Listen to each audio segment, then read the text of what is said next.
But I don't have a job lined up abroad. Does that mean I can't go? One of the most common things I hear is this: Quinn, I want to leave America, but I don't have a job lined up. Does that mean I can't go? No, it does not. I'm Quinn. Welcome back to the Everyday Expat. Today, I have 5 verified visa pathways that get you abroad legally with no job offer required. And keep watching to the end because I have a bonus section that might surprise you. Let's go. Most people think you either need a job offer or a lot of money to move abroad. That's a myth. Here's the truth: countries around the world are competing for residents who bring stable income, culture, energy, and long term commitment.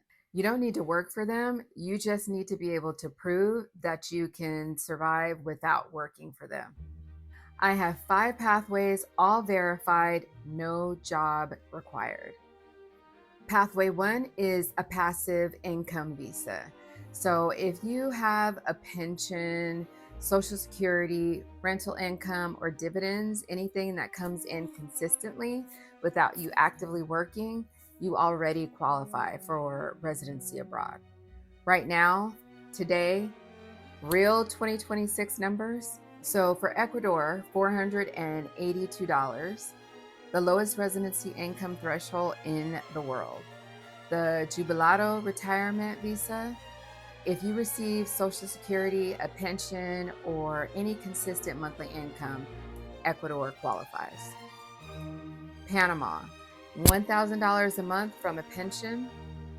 Panama uses the US dollar, no currency exchange risk, and the Pensionado visa comes with real benefits like 25% off airline tickets, 50% off hotel stays, 20% off medical consultations, and Panama is actively courting people exactly like this community.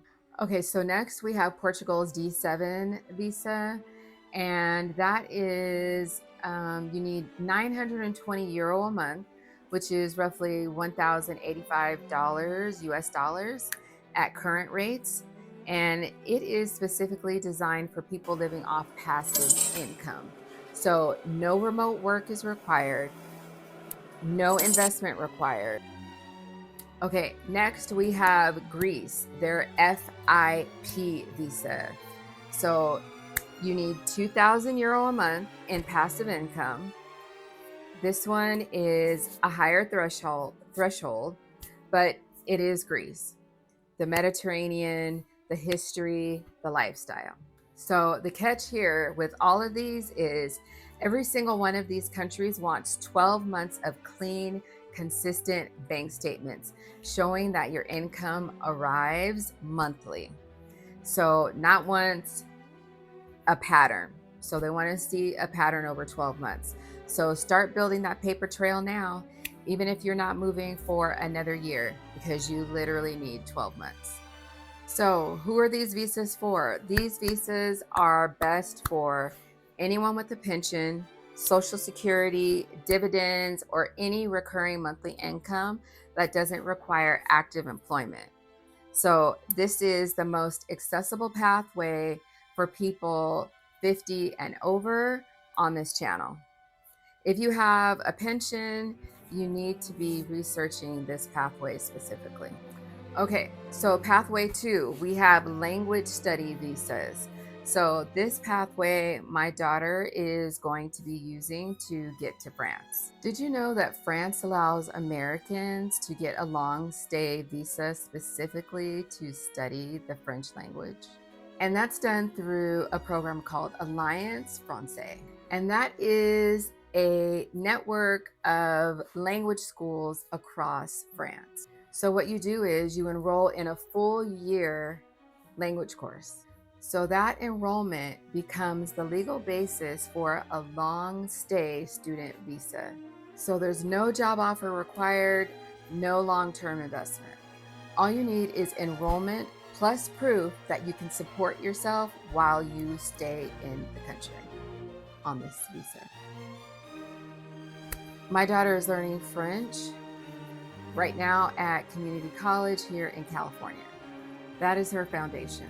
When she's ready, Alliance Française in France will be her way in to the language study visa program. So the catch here is this gets you in for 1 year. It is a bridge, it's not a permanent residency pipeline. After the program ends, you need to pursue a longer stay pathway. But getting in is sometimes everything. Once you are living there, building local connections, your options expand significantly.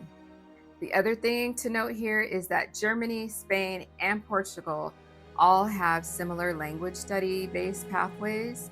So each has different specific requirements, although you can always verify with the immigration lawyer before you apply. Who is this pathway best for? So this is best for people who have a specific European country as their target. So they're willing to commit to language learning and want a legal way to be in the country while building towards something longer term. Also, a strong option for adult children who want to have a way to establish themselves in a European country while a parent follows through a separate pathway. So it's an option. Okay, so now we're on pathway 3. Pathway 3 is digital nomad visas for remote workers and self-employed people. Okay, so if you work remotely for a company outside the country you're moving to, or if you run your own online business, the digital nomad visa was built for you.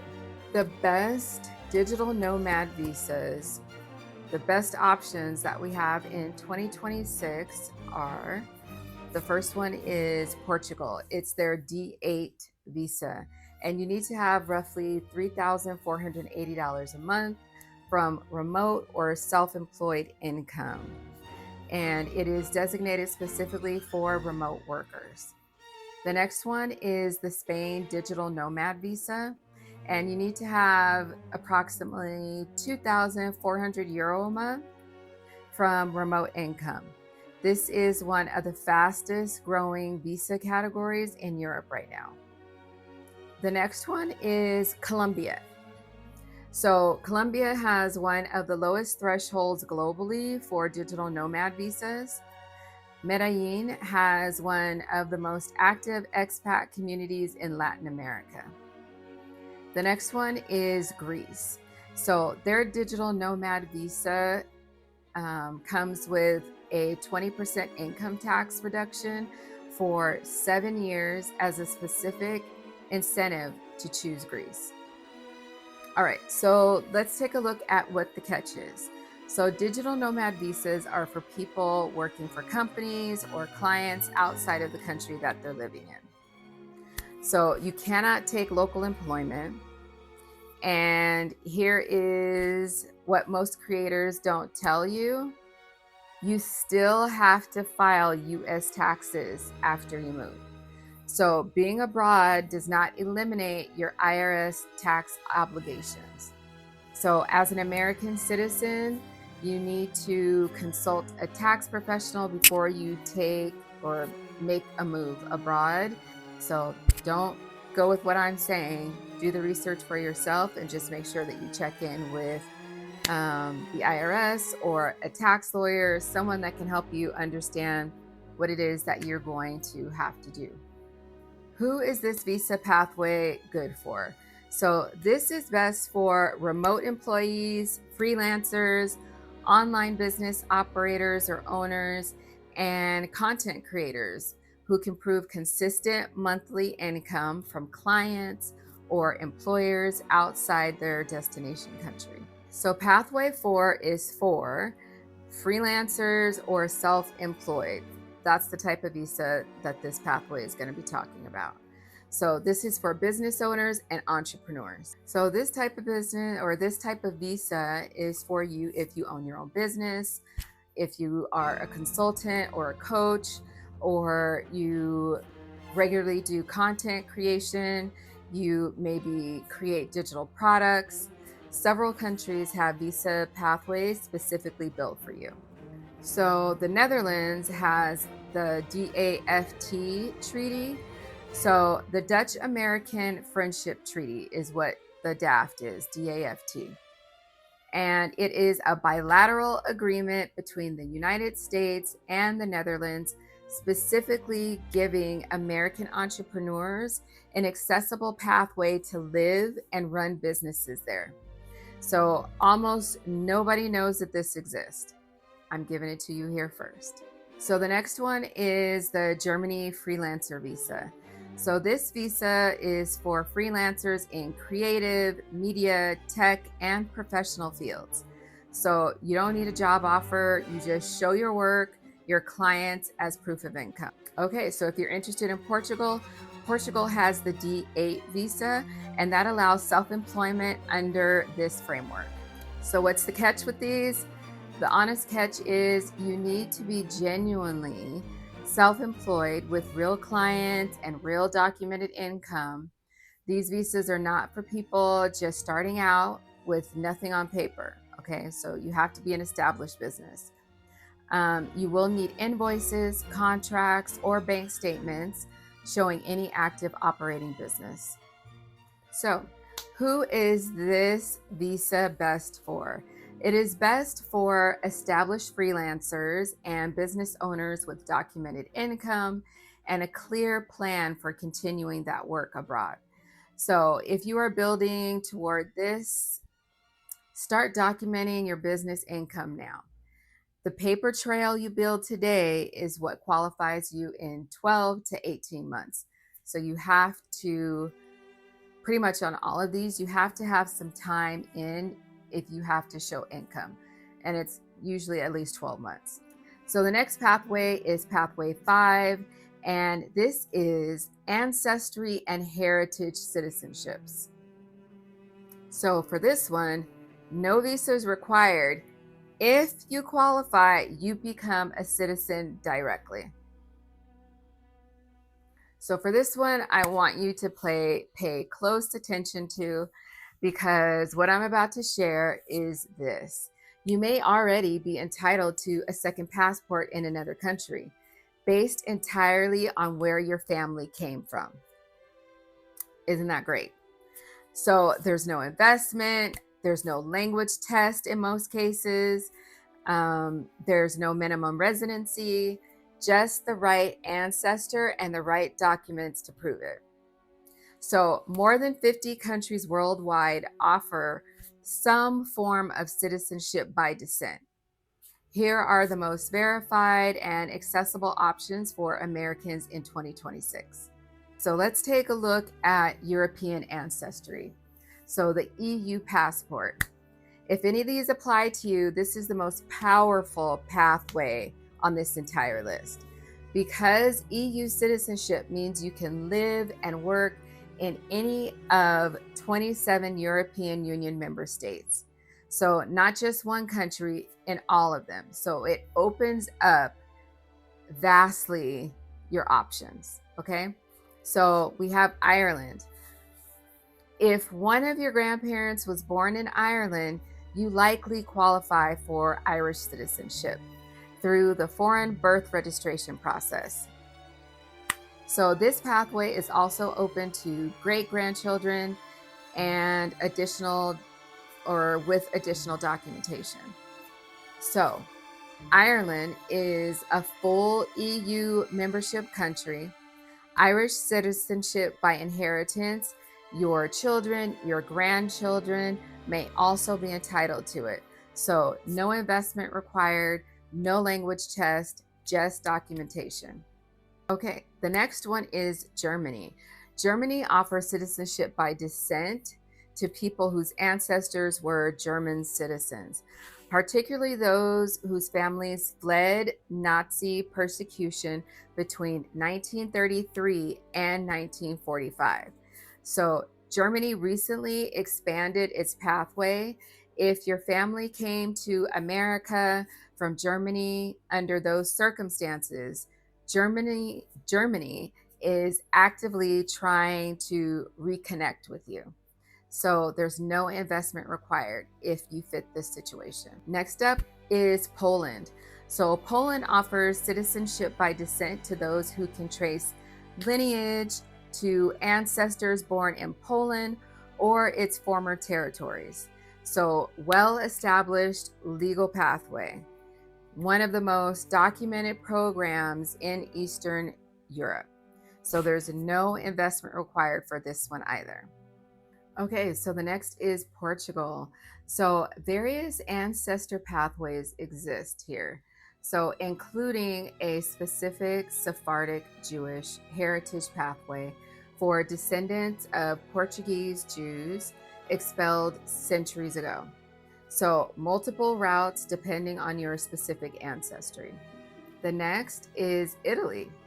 And here is where I need to give you an update. So in 2025, Italy changed their law for citizenship by ancestry. Okay. So I know a lot of channels are still talking about Italian ancestry citizenship, and they're talking about it as if the old rules still apply. They do not. So in 2025, Italy passed a law. It's called the 75-2025, which now limits new citizenship by descendant claims to a parent or grandparent born in Italy under strict citizenship conditions. Okay, so if your Italian ancestor was a great grandparent or further back, you no longer qualify under the new rules. So I'm telling you this because my job is to give you accurate, current information, not to tell you what you want to hear, obviously, because that's not helpful. So if you were wanting to, or you were counting on an Italian great grandparent claim, that door closed in 2025. I'm sorry to tell you.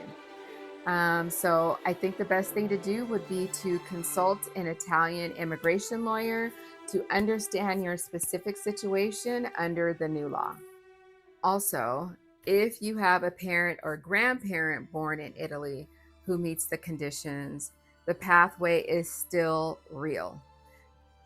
But verify with a professional before you assume you qualify. Okay, so the honest catch here: on all European ancestry, these pathways require thorough documentation, birth certificates, marriage records, naturalization records, sometimes going back 4 to 5 generations. So the process can take 1 to 3 years. Government offices move slowly in a lot of these countries. So I would suggest you start gathering documentation now, regardless of when you plan to apply. So let's talk about who this European ancestry citizenship is best for. So it's best for anyone with documented European lineage who wants the most powerful second passport available. Full EU citizenship, freedom to live anywhere in 27 countries, inheritable by your children. All right, so right now we are going to talk about something very interesting that not a lot of people are talking about. So we're going to be talking about the African heritage for Black Americans. So now I want to speak directly to Black Americans that are watching this video, because there are citizenship pathways specifically being offered to the African diaspora right now. And most people in this community do not know that they exist. So the first one that I'm going to talk about is Ghana. Ghana is following the historic year of return. In 2019, Ghana launched the Beyond the Return Initiative, a 10-year program a 10-year program running through 2030. So for Ghana offers the right of abode to descendants of enslaved Africans. That is indefinite legal residency, that you can live in Ghana without a time limit on your stay. Now, all of these that I'm talking about, things change very quickly. So at the time that I'm recording this, this is the case, but you want to definitely check before you start putting all your things together or thinking you're just going to get on a plane and move to Ghana. So make sure you verify at the time that you are looking to move or whatever it is, that you make sure that you check that this is still the case, okay? So select individuals have been granted full citizenship in Ghana. 126 Black Americans received Ghanaian citizenship in 2019 alone. So in many cases, no DNA test is required, but you do have to have proof of African descent through genealogical documentation. So cultural connection or community ties is also required. This is the most accessible African pathway for everyday people. So let's talk about the catch here. So the catch here is, so the right of abode is not automatic citizenship for applicants. Got to keep that in mind. So most people receive indefinite residency. Full citizenship is granted on a more selective basis. So you got to keep that in mind. Research the current application process. As I said before, make sure you're doing your research. Research the process through Ghana's Diaspora Affairs Office and understand which outcome you are realistically pursuing. Who's this for? So it's for Black Americans who want to establish long legal residency in Africa. So legal long-term residency in Africa. They want to reconnect with the continent and are open to building towards citizenship over time. There's no huge investment. It is accessible for everyday people. All right, so the next one that I'm going to talk about is Sierra Leone. Sierra Leone offers a specific citizenship pathway for people who can prove West African ancestry through DNA testing. So this is the Diaspora Ascension Program in Sierra Leone. Here is exactly what works, and I'm going to be very specific because most videos get this wrong. The DNA test must be done through African Ancestry, spelled out. So it's going to be AFRICANANCESTRY. The website is africanancestry.com. Okay, so as it sounds, that's what it is, and then .com. So this is a Black-owned company. It is not Ancestry.com. It is not 23andMe. It is not Living DNA. So it is African Ancestry specifically. There are options for the test. So the test is going to be either the Matriclan test, which traces your mother's maternal line, or the Patriclan test, which traces your father's paternal line. So each test costs approximately $299. The results take about 6 weeks. And I do want to point out, I am not sponsored by AfricanAncestry.com at all. I'm just giving you this information. But again, do your research because this may not be the case at the time you decide you want to try to move there. Okay, so this is just kind of like a starting point. At this point in time in 2026, this is what's in place, but it's subject to change. So if your results show Sierra Leonean ancestry, when you do this test, specifically linking you to ethnic groups like the Mende or Timni, you apply through a certified tour operator. You visit Sierra Leone in person, and citizenship conferment ceremonies happen twice a year, typically April and November or December. So make sure that you do your research, figure that out, make sure that you are doing your research and that you get information about when the conferment ceremonies are actually happening, okay? And then get with a certified tour operator that can help you plan your trip there, okay? So real citizenship a Sierra Leonean passport in your hands. It could happen. What's the catch here? So the honest catch is this requires the right DNA result. Not everyone will have Sierra Leonean ancestry. So it requires traveling to Sierra Leone in person, and the process takes time. So this is not a shortcut. It is a meaningful journey that ends with a real passport for the right person. Okay? So who Sierra Leone is best for? So Black Americans who feel a specific call to the continent and are willing to do the DNA test. They are open to traveling to Sierra Leone, and they want a real second passport that connects them to their heritage. All right, now let's get to the bonus. In the beginning of the video, I said, please stay to the end so that you can get the bonus information. So here is that information. So the bonus is, drumroll, the Philippines. Yeah, so if you have Filipino heritage, a parent, a grandparent who was a Filipino citizen, the Philippines offers citizenship by descent through the principle of jus sanguinis, so right of blood.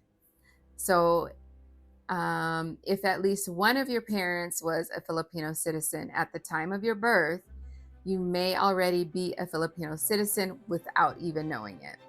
So you just need to formally document it or get your documents together. The honest catch here, and this one matters, your parents must have been a Filipino citizen at the time you were born. So if your parent naturalized as an American before you were born, you do not qualify. So the timing is everything. The documentation requirement also becomes more complex with each generation back. Okay, who is this best for? So Filipino Americans or Americans with a Filipino parent or grandparent. You have to make sure that they meet the specific timing requirements, okay? So they had to have been a citizen of the Philippines when you were born, okay? So if this is your heritage, consult a Philippine immigration attorney to verify your specific eligibility before you assume you qualify. Okay, so we have 5 pathways, all verified for 2026. No job offer required for any of them. So we have the passive income visa, and that is pension, Social Security, dividends. That's what you need to have to qualify for that type of visa. The next we have is language study visa. So your legal door into France and Europe is this legal or the language study visa. So you have to sign up and be in a year-long program in order to take advantage of this language study visa. The next is the digital nomad visa, and for this one, you have to be a remote worker and or have an online business. The next is the freelancer visa, and this is for established business owners, okay? And the last one that we talked about is the Ancestry citizenship. So this pathway is one that could give you a second passport. You may not have even known that you were already entitled to it. So there's also European ancestry, African heritage, and Filipino lineage. One of these fits you where you are, maybe more than one. If you are not sure which one, the free Claude AI prompt is at the link in my bio. Drop your email, fill in the answers, let AI help you match your specific situation to your specific pathway, okay? So I already created this tool for you, this AI prompt that you can use in Claude. Might as well take advantage of it. Lastly, I'd like to say thank you if you got this far. I truly appreciate you following along with me. Please don't forget to subscribe, because next Sunday we are going deep on one specific country. So we're going to be talking about real cost, real visa requirements, real numbers for people on real budgets. Okay. So we're going to be making sure that we give you good information and that we stand on just being determined to get to where we want to be.